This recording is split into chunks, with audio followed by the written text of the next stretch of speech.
আজ international women's day. সেটা তো নিশ্চয়ই আপনারা সবাই জানেন। পৃথিবীর সব নারীর শক্তি, সাহস, স্বপ্ন আর অর্জনকে সম্মান জানানোর দিন আজ। 2026 সালের প্রতিপাদ্য সকল নারী ও কন্যার জন্য অধিকার, ন্যায় বিচার ও কার্যক্রম প্রতিষ্ঠা।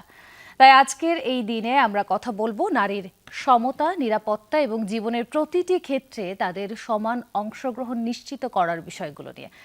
দর্শক, আমন্ত্রণ জানাচ্ছি আন্তর্জাতিক নারী দিবস উপলক্ষে যমুনা টেলিভিশনের বিশেষ আয়োজন দ্য উইমেনে। আপনাদের সঙ্গে আছি আমি খান তাজদিনা হাসান। তবে আমি একা নেই, আমার সঙ্গে তিনজন অতিথি আছেন আমাদের স্টুডিওতে। তাদের সঙ্গে একটি পরিচয় করিয়ে দিতে চাই। আমাদের সঙ্গে আছেন মিনারা নাজমিন, উপসচিব, স্বরাষ্ট্র মন্ত্রণালয়; ব্যারিস্টার মিতি সঞ্জানা, আইনজীবী, বাংলাদেশ সুপ্রিম কোর্ট; এবং সবশেষে আমাদের সঙ্গে আছেন সঙ্গীত শিল্পী কনক চাপা। আপনাদের সবাইকে স্বাগত জানাচ্ছি। আশা করছি সবাই ভালো আছেন। যমুনা টেলিভিশনকে সময় দেওয়ার জন্য আপনাদেরকে অনেক ধন্যবাদ। আমি শুরুতে কঠিন কিছুতে যেতে চাই না, শুরুতে আমি একটা সহজ প্রশ্নতে যেতে চাই। তিনজনের কাছে আমার কমন প্রশ্ন, আপনাকে দিয়ে শুরু করতে চাই আপা। আমরা আসলে আপনাদেরকে ডেকেছি আমাদের একটা মাইন্ডসেট থেকে যে আপনারা স্ব ক্ষেত্রে সফল নারী। আমি জানতে চাই এই যে সফলতার পেছনে আপনি কোন সফল নারীকে দেখে আসলে এগিয়ে গিয়েছেন জীবনে? আপনাকে দিয়ে শুরু করি আপা। গানের জীবনে মানে কাউকে দেখে এগিয়েছি এরকম ব্যাপারটা না, কিন্তু আমি সফল নারী হিসেবে, পরিপূর্ণ নারী হিসেবে দেখেছি আমার মাকে। যে এক হাতে উনি সংসার এবং সব কিছু সামাজিক, আমার মা একজন সমাজকর্মী। তো সেই দিক থেকে তাকে আমি মানে কখনোই তার সময় নষ্ট করতে দেখি নাই। আমাদের ভাই বোনদের, আমাদের সবার সব কিছু পড়াশোনার থেকে শুরু করে সব কিছু ম্যানেজ করা। এবং বাবার সবসময় কাজ ছিল যে বাবা মানে আমার গানের জন্যই সময়টা ব্যয় করতেন। তো মা আমাদের ডাক্তার, আমাদের পড়াশোনা, আমাদের অতিথি আপ্যায়ন সমস্ত কিছু মা দেখতেন। আমি মাকে ছোটবেলায় ভাবতাম পড়ি। আমি আমার মা খুব মানে সুন্দর মানুষ। তা আমি এক একটা সময় মা যখন বকতেন তখন ওই ভাবনাটা চলে যেত, কিন্তু সবসময় আমি ভাবতাম যে আমার মা একটা পড়ি। কারণ এক হাতে এক্ষুনি দেখলাম চুলা ঠেলতেছে, চুলা আগুন জ্বলতেছে, মা একদম ঘর মাখতো। আবার এক্ষুনি দেখলাম যে একদম গোসল করে, গোসল করে একদম স্নো মেখে চুলটা ঝাড়তেন যখন তখন মনে তো এই মানুষটা পরি ছাড়া আর কিছুই না। তো সত্যি সত্যি আমার মা আমার কাছে একজন পরিপূর্ণ নারী মানুষ, সম্মানিত নারী মানুষ। তাকে আমার কাছে আমার মাকে মনে হয় যে আমার মা আমার অক্সিজেন, আমার ঘড়ি, আমার ক্যালকুলেটর, আমার ক্যালেন্ডার, এরকম।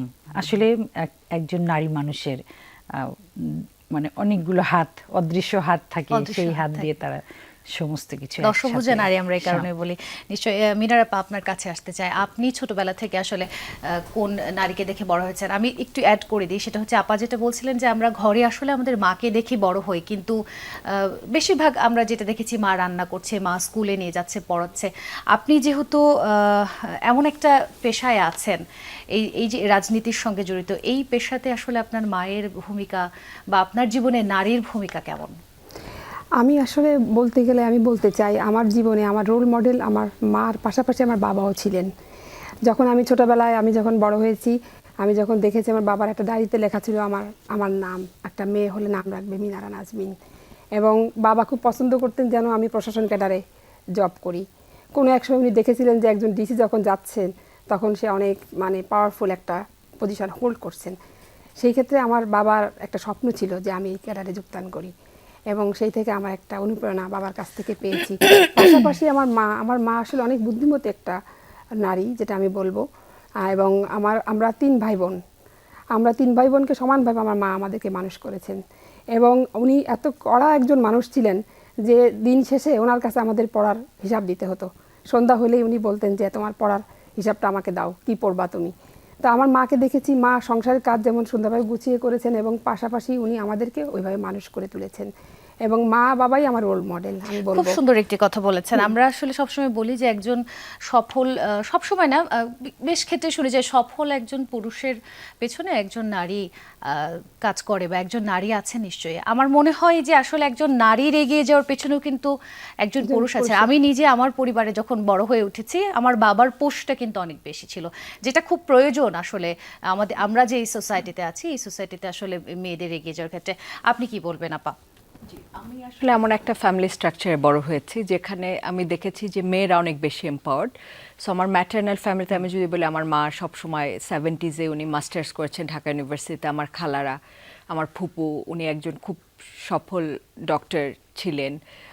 আমার বাবাকে আমি দেখেছি যে আমার মা যখন তার অফিসিয়াল কাজে তাকে বাইরে যেতে হতো, তখন সব সময় আমাদের যে দেখাশোনার কাজটা সেটা কিন্তু আমার বাবা করতেন। সো আমি এমন একটা ফ্যামিলি স্ট্রাকচার যেখানে আসলে ছেলে মেয়ে নারী পুরুষের ভেদাভেদ খুব কোনো একটা চোখে পড়েনি। একদমই মানে এত জেন্ডার নিউট্রাল একটা ফ্যামিলি। বরং কিছু কিছু ক্ষেত্রে আমি সবসময় দেখে আসছি যে মেয়েরা অনেক বেশি প্রিভিলেজড আমাদের ফ্যামিলিতে। যখনই কোনো আমি দেখেছি যে কোনো প্রপার্টির কোনো ডিস্ট্রিবিউশন হচ্ছে, আমার প্যাটার্নাল ম্যাটার্নাল দুই ফ্যামিলিতেই আমি বলি, সবখানেই কিন্তু সেই ছেলে এবং মেয়ের মধ্যে ইকুয়ালি সেই প্রপার্টিটা ডিস্ট্রিবিউশন হয়েছে। এবং আমি আমার ভাই, আমাদের ক্ষেত্রেও সে একই রকম ব্যাপার। তো যার ফলে এমন একটা সারাউন্ডিংস আমার, যেখানে আমার রোল মডেল বলতে আমি বলবো যে আমার মা, খালা, ফুপু সবাই আমার রোল মডেল। সেই সাথে সাথে অবশ্যই আমার বাবা, যে কিনা সবসময় আসলে মনে করেছে যে মেয়েদেরকে অনেক বেশি প্রিভিলেজ দেওয়া হয়, মেয়েদের অনেক ভয়েস, যে কোনো decision making, even financial management, financial decision making, যেটা কারণ আমি এমন একটা জিনিস শিখে এসেছি যে মেয়েদের অর্থনৈতিক পরনির্ভরশীলতার থেকে বেরিয়ে আসতে হবে এবং ফাইন্যান্সিয়াল ইন্ডিপেন্ডেন্সটা অনেক অনেক জরুরি। খুব ছোট বয়স থেকেই কিন্তু আমি এটা শিখেছি। আমি আমার মাকে দেখেছি, আমার সবাইকেই দেখেছি যে সব সময় ওনারা ইনকাম জেনারেটিং বিভিন্ন কাজের সাথে তারা যুক্ত রয়েছেন এবং সব সময় ফাইন্যান্সিয়াল ম্যানেজমেন্ট, প্রপার্টি ম্যানেজমেন্ট, এগুলোর সাথে ট্যাক্স ম্যানেজমেন্ট, এগুলো সব কাজের সাথে তারা ভীষণভাবে ইনভলভ। নিজের কাজটা তারা নিজেই করতেন। তো যার ফলে ওই মানে শিক্ষাটা আমার ফ্যামিলির থেকে এসেছে এবং আমি নিজেও আসলে চেষ্টা করি সবসময় তাদেরকে ফলো সুন্দর একটি করতে। সিনারিও কিন্তু এই যে জি। আপনি বললেন যে আমার হ্যাঁ। পারিবারিক আসলে আমি এত পজিটিভনেস দেখে আপনি বড় হয়েছেন যে মেয়েদেরকে সুযোগ দেওয়া উচিত, আপনার আসলে বেড়ে ওঠাটা বা সফলতার দিকে এগিয়ে যাওয়াটা সহজ হয়ে গেছে। আমি যদি একটু ভিন্ন একটা প্রশ্ন করি, আপনি যে কর্মক্ষেত্রে আছেন, আপনার নিশ্চয়ই প্রতিনিয়ত নারীদেরকে নিয়ে কাজ করতে হয়েছে বা দেখতে হয়েছে, আপনি যেহেতু আইনজীবী। সেক্ষেত্রে আসলে আপনি যেই সিনারিওটার কথা বললেন, এটা কিন্তু বলা যায় বাংলাদেশের প্রেক্ষাপটে রেয়ার। আপনি আসলে যখন এরকম একটি পরিবার থেকে, এই সারাউন্ডিংস থেকে বের হয়ে যখন রিয়েলিটি দেখছেন প্রতিদিন কর্মক্ষেত্রে, সেটা আসলে আপনাকে প্রথম দিকে কিভাবে হিট করেছিল? আমার কাছে খুব একটা অবাক লাগতো না, কারণ আমি জানতাম যে আমি যে সিচুয়েশনের বা যেই পরিবেশে বড় হয়েছে, এনভায়রনমেন্ট, সেটা খুব এক্সেপশনাল একটা সিচুয়েশন। এবং আমি যেহেতু ফ্যামিলি ম্যাটার নিয়ে অনেক কাজ করি, প্রপার্টি রিলেটেড কাজগুলো করি, তো আমার কাছে আসলে যে ক্লায়েন্টরা আসে, নারী ক্লায়েন্ট যারা আসে, তাদের ভিতরে বেশিরভাগ আমি দেখি ওই যে অ্যাওয়ারনেসের অভাবটা এবং ফাইন্যান্সিয়াল ম্যানেজমেন্ট তারা করতে পারছে না। হয়তো একটা কোনো পারিবারিক সহিংসতার শিকার হয়ে তারা আমার কাছে আসছেন, বা একটা বিয়ে বিচ্ছেদ নিয়ে, সন্তানের অভিভাবকত্ব নিয়ে তারা আমার কাছে আসছেন। এবং অনেক ক্ষেত্রে আমরা দেখি যে তারা আসলে ওই ফাইন্যান্সিয়াল ইন্ডিপেন্ডেন্সের জায়গাটা তার জন্য ক্রিয়েট হয়নি, বা অনেক ক্ষেত্রেই হয়তো অনেক নারীরা তারা মানে ওয়ার্কিং ওমেন, তারপরেও দেখা যাচ্ছে যে প্রপার সেভিংস তারা করেননি, প্রপারলি তারা দেখা যাচ্ছে নিজের কথা কখনো ভাবেননি, যার ফলে একটা পর্যায়ে এসে তাদেরকে কিন্তু সেই কনসিকোয়েন্সটা ফেস করতে হয়। অর্থাৎ অর্থনৈতিকভাবে তারা তার যে বেসিক নিডগুলো, সেই চাহিদা মেটাতে তাকে কিন্তু পরিবারের অন্য যে পুরুষ সদস্য রয়েছে তাদের উপরে নির্ভরশীল হতে হয়, যার ফলে তারা তাদের ওই যে বিভিন্ন অধিকার থেকে তারা বঞ্চিত হয়ে থাকেন। বা অনেক ক্ষেত্রেই দেখা যাচ্ছে যে তারা একটা টক্সিক ফ্যামিলি রিলেশনশিপের মধ্যে আছেন, কিন্তু সেটার থেকে বেরিয়ে আসতে পারেন না, কারণ সেই ফাইন্যান্সিয়াল ক্যাপাসিটি তার নেই। অনেক ক্ষেত্রেই দেখা যাচ্ছে যে প্রপার্টির একটা ইস্যু নিয়ে তারা আসছেন আমার কাছে নারীরা, কিন্তু দেখা যাচ্ছে যে ওই প্রপার্টির বিষয়ে সে তার ভাইয়ের উপর ডিপেন্ড করেছে, সে তার পরিবারের অন্য পুরুষ সদস্যের উপরে ডিপেন্ড করেছে। কেউ একজন বলেছে আমাকে একটা পাওয়ার অফ অ্যাটর্নি দিয়ে দাও, সে পাওয়ার অফ অ্যাটর্নি দিয়েছে, তারা সেল করে সে টাকাটা নিয়ে গিয়েছে। তো যার কারণে দেখা যাচ্ছে যে তারা ধরেই নেয় যে এই ফাইন্যান্স ম্যানেজমেন্ট, এই প্রপার্টি ম্যানেজমেন্ট, এই বিষয়গুলো মানেই হচ্ছে এগুলো হচ্ছে পুরুষের অধিক্ষেত্র, সেখানে নারীদের কোনো অ্যাক্সেস নেই। তো বোঝানোর চেষ্টা করি তাদেরকে, বা সব সময় প্রতিনিয়ত এই কথাগুলো বলার চেষ্টা করি যে কত ইম্পর্টেন্ট এই ব্যাপার। ব্যাপারটি। এই বিষয়টা নিয়ে আপনার কাছে আমি আরেকবার আসবো, যেহেতু আমাদের এবছরের প্রতিপাদ্য হচ্ছে নারীর আইনি অধিকার প্রতিষ্ঠা। আমি একটু কনক চাপা আপা আপনার কাছে আসতে চাই। আমরা আপনার তো দীর্ঘদিনের ক্যারিয়ার, খুবই ডাইভার্স ক্যারিয়ার, আপনি দীর্ঘদিন ইন্ডাস্ট্রিতে কাজ করেছেন, এমন একটি জায়গা যেখানে আসলে আমাদের একটা নারীদেরকে আসলে কাজ করতে দিতে আমাদের পরিবারের মানুষজন ভয় পাইবে, ওরা যাবে কাজ করবে। কারণ আমি যতদূর জানি, আমরা আসলে যে ক্ষেত্রে কাজ করি, রাত দিন এই টাইমের কোনো হিসেব থাকে না, কখন যেতে হবে, ছুটির দিন, পরিবার সামলে তো আরো কঠিন। আপনি আসলে এটা ফেস করেছিলেন কিনা বা কিভাবে উতরে গিয়েছেন? এখানে আসলে আমি আমার পরিবার থেকেই সাহায্য পেয়েছি, কারণ আমার হাজব্যান্ড একজন মিউজিক ডিরেক্টর এবং উনি সবসময় আমার সাথে থাকতেন। মানে এই জন্য এমন না যে আমাকে পাহারা দিতেন, আমাকে সঙ্গ দিতেন। কারণ রাত ৩টার সময় রেকর্ডিংয়ের ডাক আসলে তখন যেতে হয়েছে, মানে একা একা যাওয়া, এটা একটা হ্যাঁ। এরকম অনেক বড় সহযোগিতা আমি পরিবার থেকে পেয়েছি।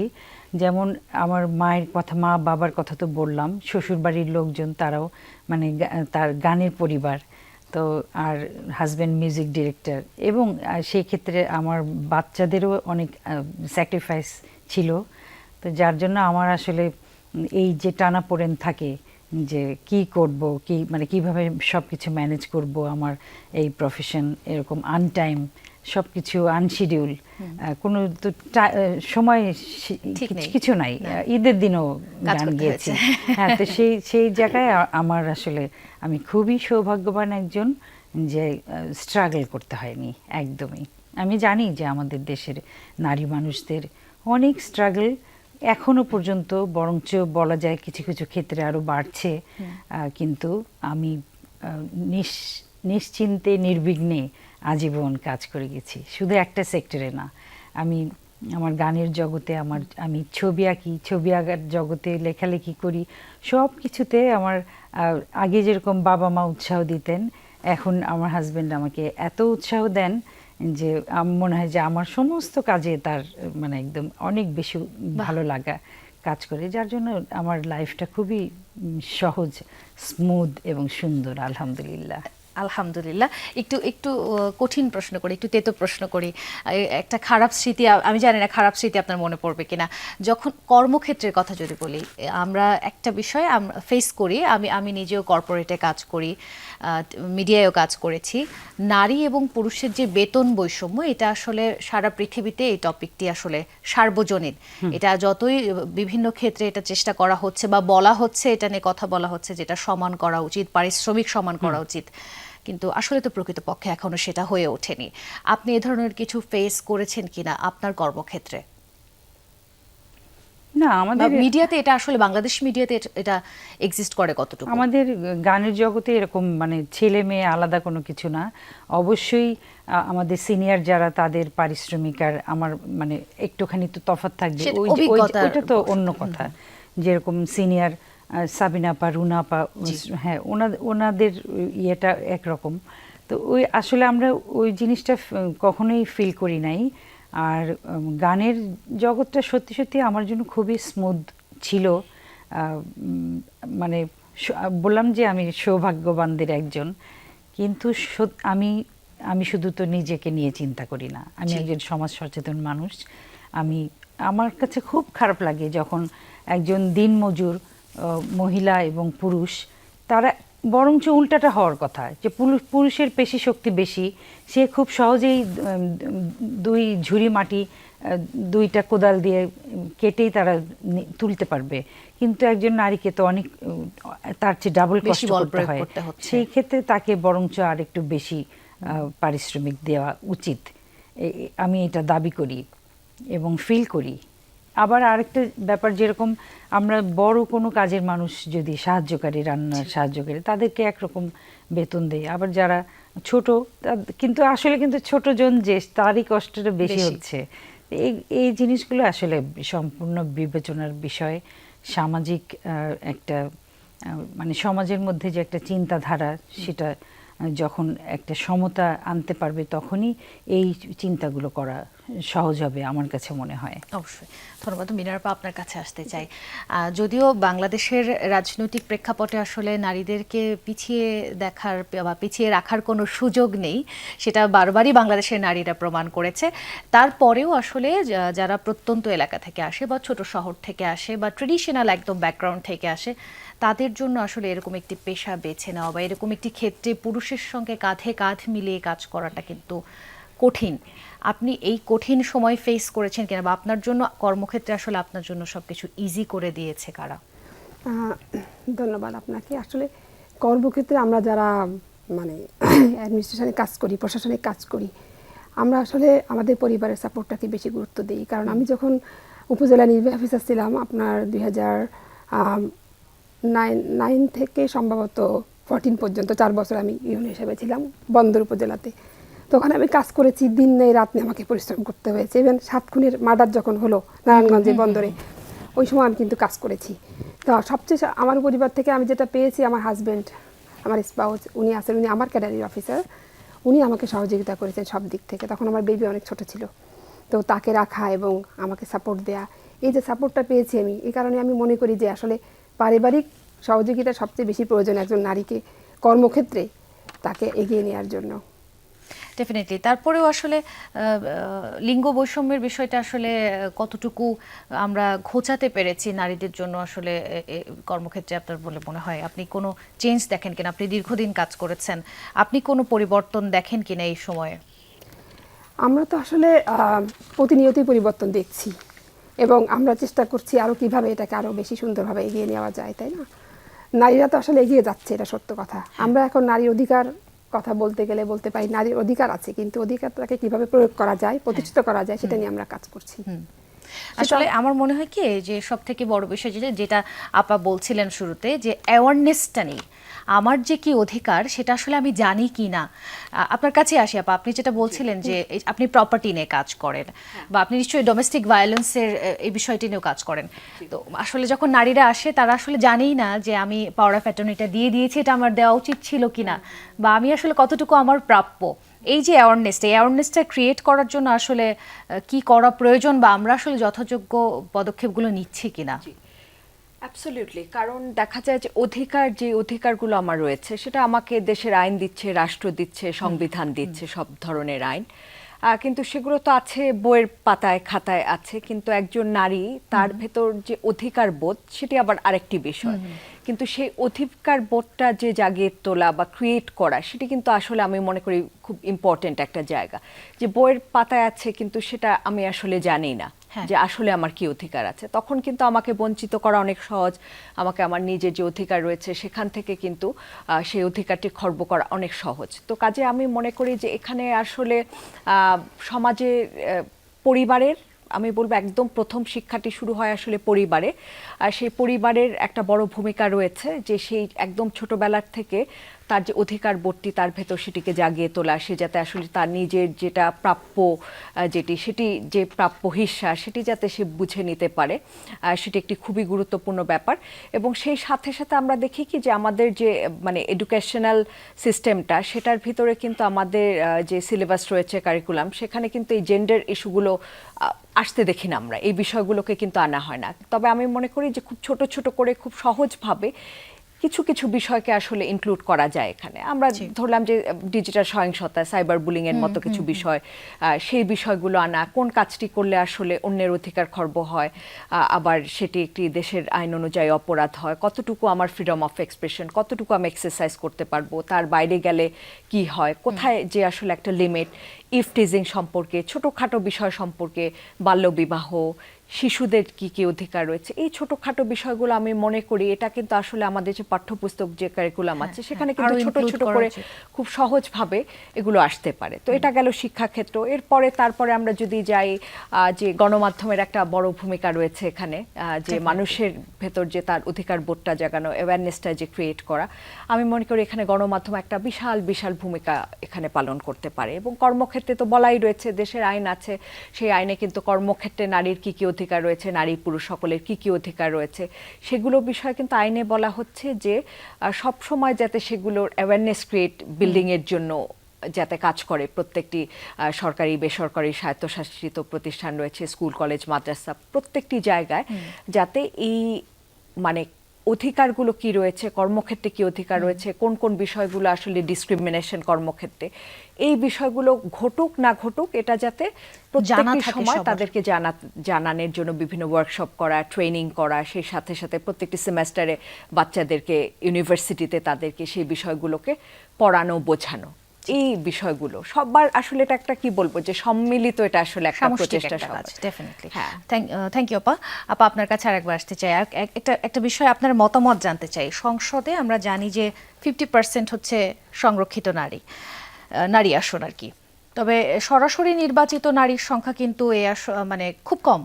তো আসলে এটা আসলে নারীর ক্ষমতায়ন কি আসলে এটা নিশ্চিত করেছে, নাকি শুধুমাত্র সংখ্যার ভারসাম্য রক্ষার জন্য একটা প্রতীকী ব্যবস্থা? আমার মনে হয় যে সংখ্যাটা মানে একদম সরাসরি নির্বাচন করে এমপি হওয়ার এই সংখ্যাটা আরো বাড়ালে ভালো হতো। মানে নারীদের জন্য তাদের অধিকার আদায় বলেন, তাদের সাম্যতা রক্ষা, তো সমতা রক্ষা কিন্তু আসলে নীতি নির্ধারকরা কিভাবে কি দেখছেন চিন্তা সেটা করছেন একটা সেটা তো বড় তারাই বিষয়। বলতে পারবেন। কিন্তু সত্যিকার অর্থে আমি বিশ্বাস করি যে একজন পুরুষের চাইতে একজন নারী মানুষ অনেক বেশি ওয়ার্কিং আওয়ার তারা হাতে পায়। কারণ পুরুষরা অনেক সময় একটুখানি, আমি যদি খোলামেলাই বলতে চাই, দেখা গেল অফিস আওয়ারে তারা সিগারেট খাওয়ার জন্য বের হয়ে যাচ্ছে, কত মিনিট নষ্ট করতেছে। কিন্তু মেয়েরা কিন্তু না, মানে সেই জিনিসটা একদমই করে না। তারা তাদের খুব মনোযোগ দিয়ে যে কাজটা করে খুব মনোযোগ দিয়ে করে। সেখানে নারীর যে এম্পাওয়ারমেন্ট সেটা ব্যবহার করতে পারলেই তো পৃথিবীর জন্য ভালো, তাই না? দেশের জন্য ভালো, রাজনৈতিক Definitely. অঙ্গনের জন্য ভালো। কারণ নারী তো শুধু নারী মানুষ না, নারী প্রথমে মা, তারপরে কন্যা জননীর যে ব্যাপার থাকে, অনেকগুলো সাইড সে একই সাথে রোল করতেছে, সে অবশ্যই অনেক শক্তিশালী। এবং সবচেয়ে বড় নারীর সবচেয়ে বড় শক্তি হলো সে পৃথিবীকে সামনের দিকে এগিয়ে দেওয়ার জন্য যে সুজলা সুফলা শস্য শ্যামলা করার একটা ব্যাপার থাকে, যে সন্তান গর্ভধারণ করা এবং সন্তান জন্ম দিয়ে পৃথিবীকে সামনে এগিয়ে দেওয়ার যে কাজটা, কঠিনতম কাজ, পৃথিবীর সবচেয়ে কঠিনতম কাজ, সেই কাজটা তারা অবলীলায় করছে। এই কাজ যে সহজে করতে পারে সে কিন্তু সব রকম আমরা বলছি যে নারী শক্তিশালী, যেহেতু রাজনীতি নিয়ে কথা বলছিলাম, রাজনীতিতে নারী যে শক্তিশালী বা রাজনীতিতে নারীর যে অবদান অনেক বা দেওয়ার আরো অনেক কিছু আছে, এটা কি আসলে আমাদের পুরুষ রাজনীতিবিদরা শতভাগ মেনে নিয়েছেন? আপনার কি মনে হয়? তাদের মনে হয় একটুখানি দ্বিধা রয়ে গেছে। কারণ এই যে আসনের ভাগাভাগির ব্যাপারটা, সেখানে একটুখানি অসমতা তো আমরা দেখতে পাই। তো এখানে আরো যদি আসন সংখ্যা বাড়ানো হতো, সেটা আমি বললাম না যে সেটা দেশের জন্য, রাজনৈতিক অঙ্গনের জন্য সেটা খুবই ভালো হতো। কারণ নারী মানুষ সত্যিকার অর্থে মন দিয়ে কাজ করে, ভালোবেসে কাজ করে, তাদের মধ্যে একটা মায়া কাজ করে। অবশ্যই। আপনি যে বিষয়টি নিয়ে কাজ করেন, জেন্ডার সমতায়ন নিয়ে আপনি কাজ করেন, এই বিষয়টি আসলে বাংলাদেশের প্রত্যেকটি ক্ষেত্রে, ঘর থেকে শুরু করে বাইরে কর্মক্ষেত্র, এবং আপা যেটি বলছিলেন যে যারা দিনমজুর, এই সকল ক্ষেত্রে আসলে নিশ্চিত করার জন্য কিভাবে কাজ করছেন বা আরো কিভাবে করা উচিত? ধন্যবাদ, গুড কোশ্চেন। আমি মনে করি আসলে আমরা যে কাজ করি, ফিল্ড লেভেলে বলেন বা মিনিস্ট্রি লেভেলে বলেন, আমরা যে কাজ করি, আমরা আসলে প্রতিনিয়ত দেখতে পাচ্ছি যে নারীর প্রতি এক ধরনের সহিংসতা হচ্ছে সব জায়গাতেই, কম বেশি ভায়োলেন্স এগেনস্ট উইমেন। এবং আমি যখন জেন্ডারে পড়ালেখা করেছি আমেরিকাতে, মিনেসোটা স্টেট ইউনিভার্সিটিতে, তখন আমি একটা পেপার লিখেছিলাম, আর্টিকেল। ওটার বিষয় ছিল এরকম যে আসলে আমরা পরিবার থেকে ডিসক্রিমিনেশন করছি ছেলে এবং মেয়ের মধ্যে, বিকজ আমরা ছেলেকে কিনে দিচ্ছি খেলনা একরকম, মেয়েকে দিচ্ছি আরেক রকম। কারণ এখান থেকে কিন্তু সূত্রপাত হচ্ছে যে ছেলে মেয়েকে আলাদা করা। এবং এখান থেকে কিন্তু আমরা বুঝতে পারছি যে একটা মেয়ে, যেমন ধরেন সোশ্যাল লার্নিং থিওরি একটা বিষয় আছে, বান্দুরার সোশ্যাল লার্নিং থিওরি, সেখান থেকে আমরা কি শিখি? আমরা দেখি যে ধরেন টিভিতে একটা শো হচ্ছে অথবা একটা নাটক হচ্ছে, যেমন একটা মিনা কার্টুন ছিল, সেখানে দেখা যাচ্ছে যে ছেলেদেরকে স্কুলে পাঠানো হচ্ছে এবং মেয়েদেরকে মার সাথে চোর্স, মানে খুঁটিনাটি কাজ, সংসারের কাজগুলো করতে দেওয়া হচ্ছে। এই যে আমাদের একটা সোশ্যাল লার্নিং থিওরি সমাজ যে আমাদেরকে শেখাচ্ছে, এবং এই ট্র্যাডিশনটা কিন্তু আমাদের যুগ যুগ ধরে চলে আসছে আমাদের সোসাইটিতে, যেহেতু আমরা একটা সমাজ নিয়ে বসবাস করি।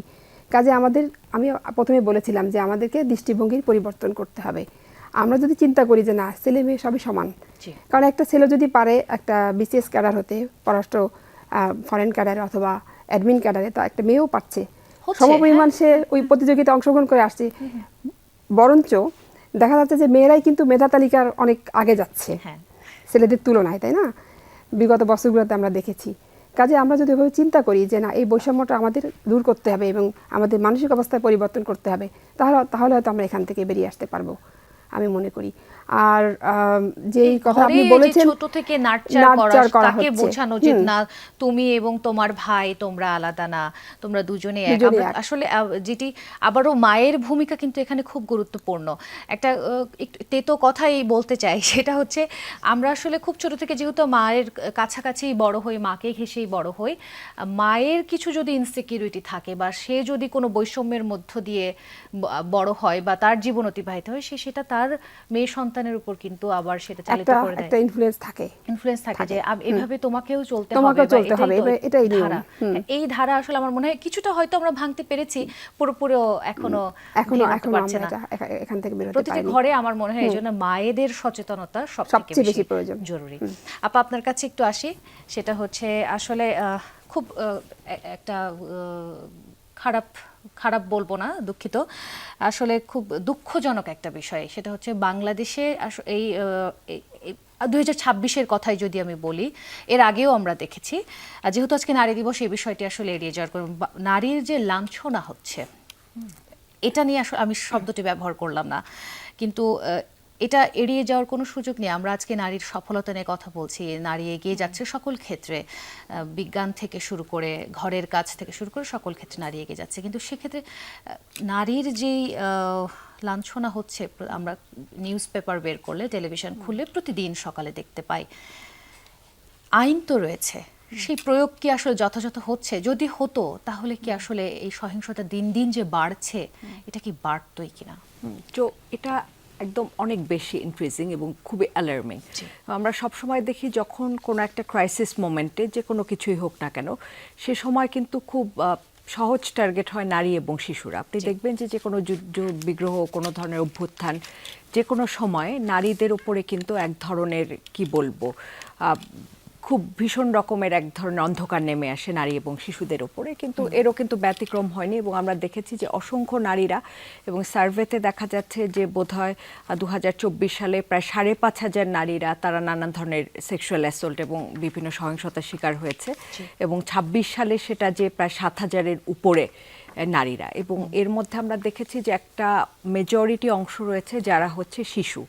প্রতিনিয়ত এই ঘটনাগুলো আমরা দেখতে পাচ্ছি। তো আমার কাছে যেটা মনে হয় যে বাংলাদেশে অনেক কঠোর আইন হয়েছে, নারী বান্ধব অনেক ধরনের আইন রয়েছে, কিন্তু প্রায়োগিক বিষয়টি যখন এসেছে, প্রয়োগের ক্ষেত্রে আমরা দেখা যাচ্ছে যে ইমপ্লিমেন্টেশনে আমরা অনেকটাই পিছিয়ে রয়েছে। এবং দেখা গিয়েছে যে অনেক দুঃখজনক যে ঘটনাগুলো সারা বাংলাদেশকে নাড়া দিয়ে গিয়েছে, অনেক শিশু নির্যাতনের মতো ঘটনা, সেই সমস্ত ঘটনাগুলোতে আমরা কেসগুলোতে আমরা দেখেছি যে যারা অভিযুক্ত ব্যক্তি তারা জামিন পেয়ে বেরিয়ে গিয়েছে, এবং তাদের কিন্তু উপযুক্ত যে শাস্তি, একটা দৃষ্টান্তমূলক শাস্তি যখন দেয়া হয়, তখন কিন্তু সমাজে সেটি এক ধরনের দৃষ্টান্ত তৈরি হয়, এবং সেটা দেখে দেখে অনেক মানুষ যাদের ক্রিমিনাল মাইন্ডসেট থাকে, তারা এই ধরনের অপরাধ প্রবণতা থাকে, কিছুটা হলেও তারা সতর্ক হয়। সেটার একটা ডেটারেন্ট এফেক্ট মানুষের উপরে থাকে। বিষয় আপনার পেশার সঙ্গে জড়িত, যেহেতু আমি একটু মনে পড়লো আমার, সেটা হচ্ছে সম্প্রতি একজন চিত্রনায়ক, তিনি বেশ সোশ্যাল মিডিয়ায় তিনি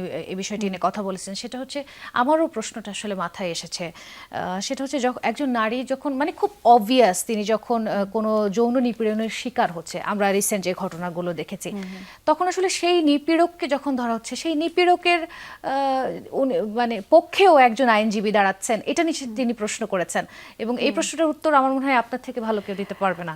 দেখুন, যে কোনো ক্রিমিনাল অফেন্সের ক্ষেত্রে আমরা যতক্ষণ পর্যন্ত সেটি প্রমাণিত না হচ্ছে, প্রিজাম্পশন অফ ইনোসেন্স বলা হয় এটা। সো প্রিজাম্পশন অফ ইনোসেন্সটা কি, যে একটা যতক্ষণ পর্যন্ত সন্দেহাতীতভাবে আমি প্রমাণ করতে না পারছি যে এই অপরাধটি এই ব্যক্তি করেছে, তখন পর্যন্ত বিয়ন্ড রিজনেবল ডাউট, তার মানে সেই স্ট্যান্ডার্ডটা খুবই high burden of proof, so সেটা প্রমাণ না করা পর্যন্ত আমাকে ধরে নিতে হবে যে সেই ব্যক্তি নির্দোষ। তো অনেক ক্ষেত্রে আমরা দেখি যে মিডিয়া ট্রায়ালের মাধ্যমে একজন ব্যক্তিকে নানানভাবে সেই উদাহরণও আছে, জি। ইয়ে করা হয়, হেয় প্রতিপন্ন করা হয় এবং সেটার একটা ইফেক্টও কিন্তু পড়ে।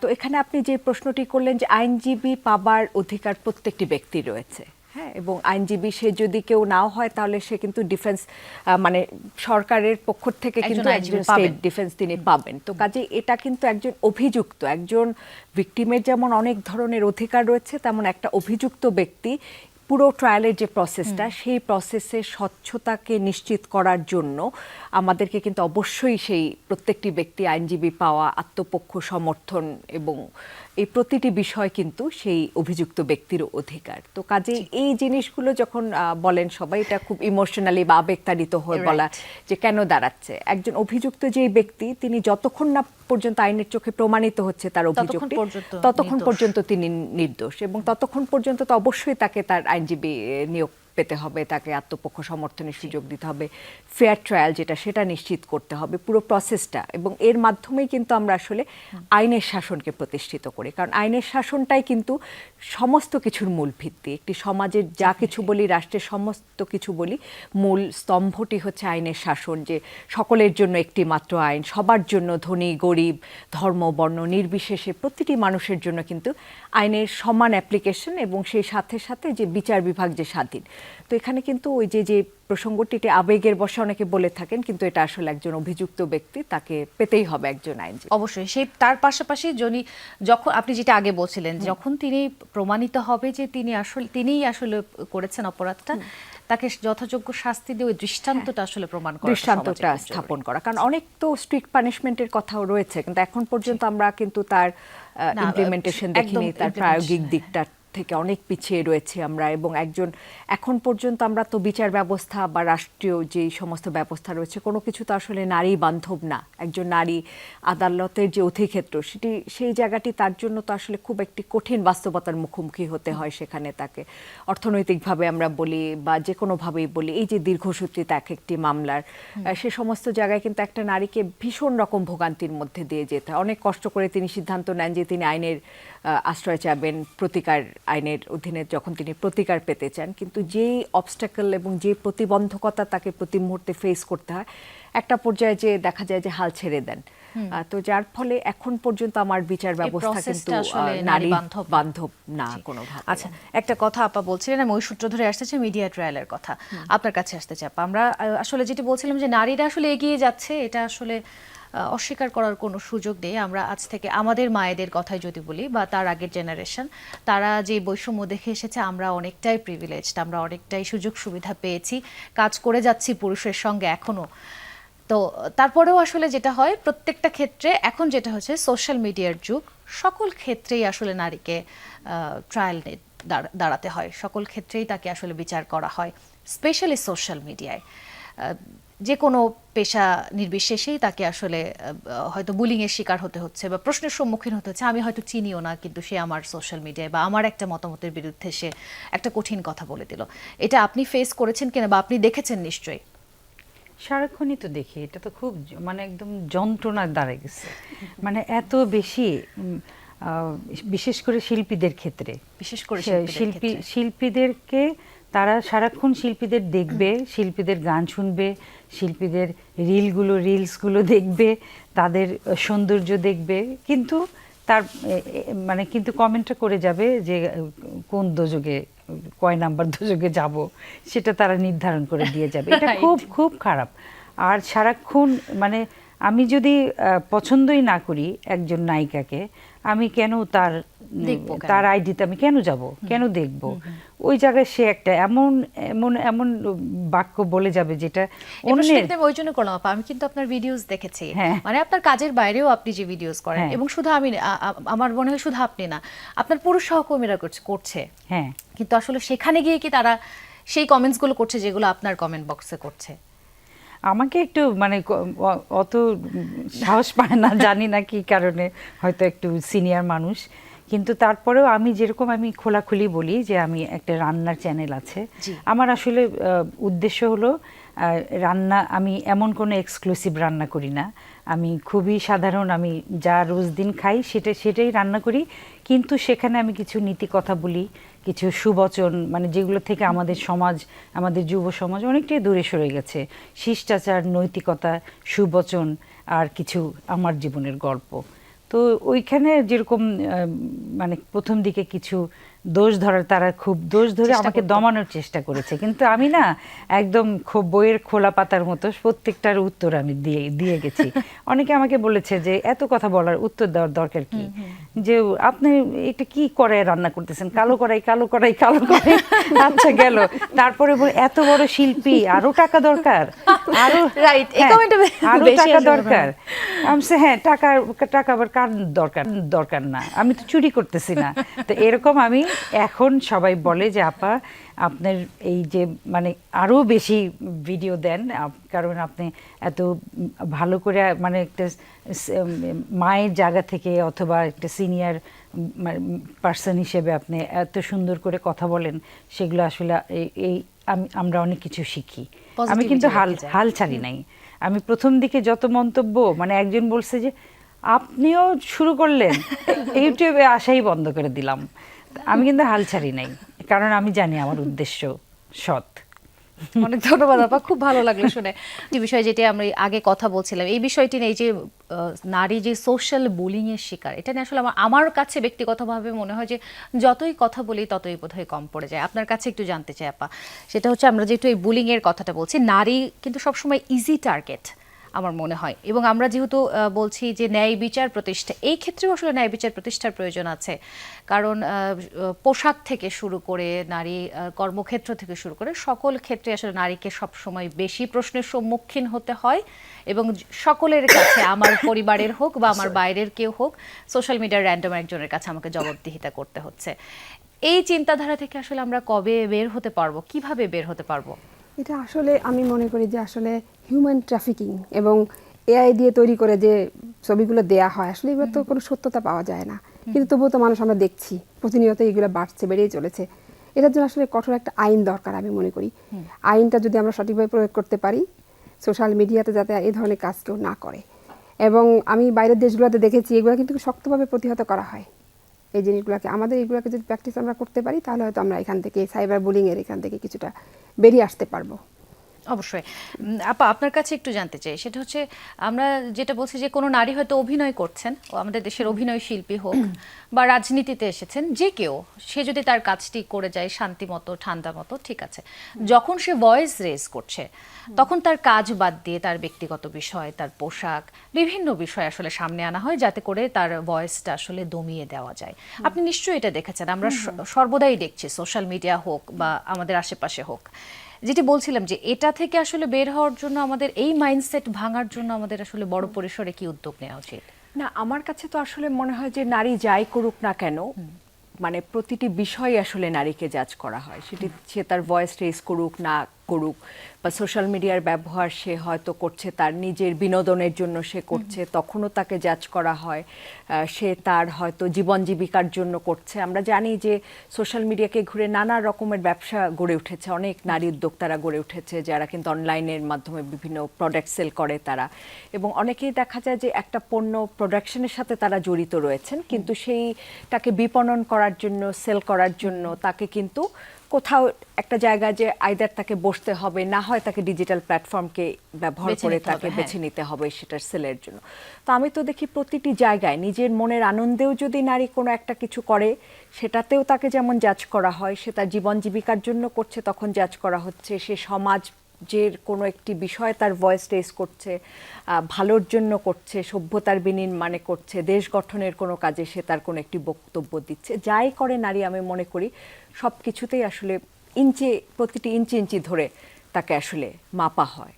তো এই বিষয়টি আসলে আমি মনে করি যে এই যে সমাজের যে একটা প্যাট্রিয়ার্কিয়াল চিন্তা ভাবনা, দৃষ্টিভঙ্গি, এবং সেই ব্যবস্থাগুলো, তো আমরা নারীর প্রতি বৈষম্যটা আসলে এই শেকড়টা এতটাই গভীরে, প্যাট্রিয়ার্কির শেকড়টা এতটাই গভীরে, তো সেখানে দেখা যায় যে রাষ্ট্র বলি, সমাজ বলি, পরিবার বলি, প্রতিটি জায়গায় আসলে নারীকে প্রতিটি সময়ে আসলে তার মানে প্রতিনিয়ত আসলে তাকে জাজ করা হয়, এবং এই মেন্টালিটির থেকে আমরা বেরোতে পারি না। নারীর প্রতি যে দৃষ্টিভঙ্গি সেটিকে আমরা পরিবর্তন করতে পারি না দেখেই কিন্তু আসলে যুগ যুগ ধরে এই প্যাট্রিয়ার্কিটাকেই আমরা বহন করে যাচ্ছি। সেটা কিন্তু সবসময় যে পুরুষ করছে তা না, সেখানে কিন্তু নারীরাও কিন্তু একইভাবে তারা অংশগ্রহণ করছেন, এবং নারীরাও কিন্তু সেই প্যাট্রিয়ার্কিয়াল মাইন্ডসেট নিয়ে তারাও কিন্তু আরেকজন নারীকে সে আমার মনে একইভাবে হয় জাজ করছে। সেটা আরো বেশি। হ্যাঁ হ্যাঁ আরো হ্যাঁ, বেশি, সেটা করছেন। তো কাজে এটা আসলে তো জিনিসটা তো একটা ধারণা, একটা নোশন, এটা একটা সিস্টেম প্যাট্রিয়ার্কিটা। তো সেটা শুধু যে আসলে পুরুষই বহন করেন তা না, নারীরাও কিন্তু সেটাকে অনেক অনেক বেশি। আমার একটা খুব তারা মজার বহন বিষয় করেন। মনে পড়েছে আপা, সো আপনাকে কাট করলাম, সরি। আমি এই প্রশ্নটা আপনার জন্য করতে চাই আপা।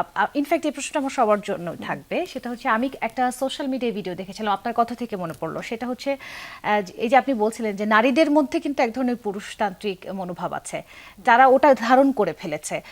আমি একটা ভিডিও দেখছিলাম, উনি বলছিলেন যে আমরা চাই পুরুষতান্ত্রিক সমাজ, আমরা চাই পুরুষরা আমাদের শাসন করবে, আমরা কেন স্বাধীনভাবে চলবো, এ ধরনের কথাই বলছিলেন। আরো অফেন্সিভ হইতে, আরো অ্যাগ্রেসিভ হইতে বলছিলেন। এই যে আমার নিজের কাছে খুব ভয় লেগেছে যে এই চিন্তাটা আসলে তার মাথায় কেন আসলো, এই চিন্তাটা সে আসলে তার সন্তানদের মধ্যেও দিতে পারে। তার কেন মনে হলো যে আসলে এটা আইডিয়াল, যে আমি চাই পুরুষ আমাকে শাসন, কেউ কাউকে যে শাসন করবে, এই যে চিন্তাটা সে নিশ্চয়ই তার পেছন থেকে বা তার মায়ের কাছ থেকে বা তার বেড়ে ওঠাটা এরকম ছিল। এটা আসলে আমার কাছে ভয়ঙ্করই মনে হয়েছে। আমি জানি না ভিডিওটা আপনারা দেখেছেন কিনা, কিন্তু এটা এটা এটা সোশ্যাল মিডিয়ায় বেশ সার্কুলেট হয়েছিল। আপনি কিছু বলবেন কিনা আপা? এটা আসলে অনেক সময় মানে নিজের ইনসিকিউরিটিনেস থেকে, মানে আমি Right. সুরক্ষিত বোধ করছি না, বা আমি এই কাজটা পারছি না, আরেকজন পেরে যাচ্ছে, সে অনেক নাম করছে, এই হিংসাত্মক, এই নারী যখন একজন নারীকে হিংসা করে তখন সেটা কিন্তু খুবই বীভৎস রূপ ধারণ করে। Right. সেটা ছাড়াও অনেক নারী চায় যে এই যে যে যে জিনিসটা আপনি বললেন যে আমি চাই যে আমি কারো দ্বারা মানে শাসিত হব, শাসিত হবে, এই এটা মনে হয় কোনো অন্তর্গত একটা ব্যাপার যেটা অনেক ডিএনএ বহন করে, যেটা ওর অতীত ডিএনএ থেকে এটাই দূর বলছিলাম। থেকে, কারণ জি। এরকম ব্যাপারটা তার ভিতরে থাকে। সেই জন্য সে চায় যে সে তাকে একজন শাসন করবে, আবার সে আবার আরেকজনকে শাসন করবে। এই যে একজন মানুষ হয়ে মানুষকে কৃতদাস করে রাখার যে একটা ইচ্ছা পোষণ, এটা কিন্তু মানুষের ভিতরে, সব মানুষের ভিতরে একটা পশুত্ব থাকে। সেই পশুত্বটা যখন বের হয়ে আসে তখন নানান রূপে বের হয়। তো সেই ক্ষেত্রে আসলে শিক্ষা, উদার পারিবারিক শিক্ষা, এটা আসলে সব পরিবারের জন্য খুবই দরকার। যে তখন যদি ডিএনএ যদি উসখুসু করে বের হয়ে আসার জন্য, তখন আমরা সেটা একদম শেষ পর্যায়ে চলে এসেছি, আপনাকে দিয়ে শেষ করতে চাই। আপনি যেহেতু এই কথাটি বলছিলেন, আমি জাস্ট একটা প্রশ্নে শেষ করে দিতে চাই খুব ছোট্ট করে। সেটা হচ্ছে, আমরা তো নারী দিবস নিয়ে আলোচনা করছি, নারী তো আমরা হয়ে উঠেছি জন্মগতভাবে। আমরা আসলে মানুষের মর্যাদা এই সমাজে কবে পাবো? আমি সেই দিনের আশায় আছি যেদিন নারী দিবসে ইন্টারভিউ দিতে আসবো না, আমি শুধু একজন মানুষ হিসেবে। কিন্তু খুবই সৌভাগ্যের কথা যে আমি আমার বাবার বাড়িতে, আমার নিজের বাড়িতে আমি মানুষ হিসেবেই পরিগণিত হই। আমাকে কেউ আলাদা করে নারী হিসেবে, মানে আমি এটা পারবো না, ওইটা পারবো না, আমার হাজবেন্ডই আমাকে বলে তুমি পারবা, আমার চেয়ে তুমি ভালো পারো। এবং আমার বাবার বাড়িতে আমি 3 নাম্বার, 3rd মেয়ে, কন্যা আমি। তো আমি কখনোই কোনো ডিসক্রিমিনেশন আমি দেখি নাই। তো এই জিনিসটা খুবই, আমি একলাই সেটা ভোগ করবো এরকম না। আমি চাই পৃথিবীর সমস্ত নারী মানুষ হয়ে উঠুক। নারীরা সেকেন্ড ক্লাস সিটিজেন হয়ে থাকবে, এটা আমি একজন মহিলা হয়ে আমি কখনোই এটা চাই না। নারীরা মানুষ হয়ে উঠুক, তারা মানুষের প্রথম সারির মানুষের মর্যাদা পাক, কারণ তারা প্রথমত তারা মা। এটা একটা অনেক সম্মানের জায়গা। সেই সম্মানটা দেখানোর জন্য হলেও পুরুষদের উচিত নারীদেরকে সম্মান করে সামনে এগিয়ে দেয়া, এবং এগিয়ে দেওয়ার মধ্যে কোনো মানে এখানে কোনো ছোট হওয়া পিছপা হওয়া এগুলো কোনো ব্যাপার নাই। থ্যাংক ইউ আপনাদের তিনজনকে অনেক ধন্যবাদ। আন্তর্জাতিক নারী দিবসের অনেক অনেক শুভেচ্ছা। দর্শক, আমরা শেষ পর্যায়ে চলে এসেছি। একটা ছোট্ট বিষয়, একটা সুন্দর বিষয় দিয়ে শেষ করতে চাই। এই যে এখন অনেক রাত হয়ে গেছে, আমরা এতক্ষণ শো করছিলাম, আমরা চারজনই নারী। এই যে আমরা চারজন এত নির্বিঘ্নে এত সুন্দর করে কাজটি করে গেলাম, এটার পেছনে কিন্তু একদল পুরুষ সহকর্মী কাজ করেছে। এভাবেই আসলে আমরা চাই, এই দৃষ্টান্ত স্থাপন করতে চাই যে নারী পুরুষ কাঁধে কাঁধ মিলিয়ে খুব সুন্দরভাবে নিরাপদভাবে এগিয়ে যাবে। বাংলাদেশের গঠনে সকলেই আসলে অন্তর্ভুক্ত থাকবে। এই ছিল আন্তর্জাতিক নারী দিবস উপলক্ষে যমুনা টেলিভিশনের আয়োজন দ্য উইমেন। আপনারা সবাই আশা করি এতক্ষণ সাথেই ছিলেন। ভালো থাকবেন, সুস্থ থাকবেন, যমুনার সঙ্গে থাকবেন।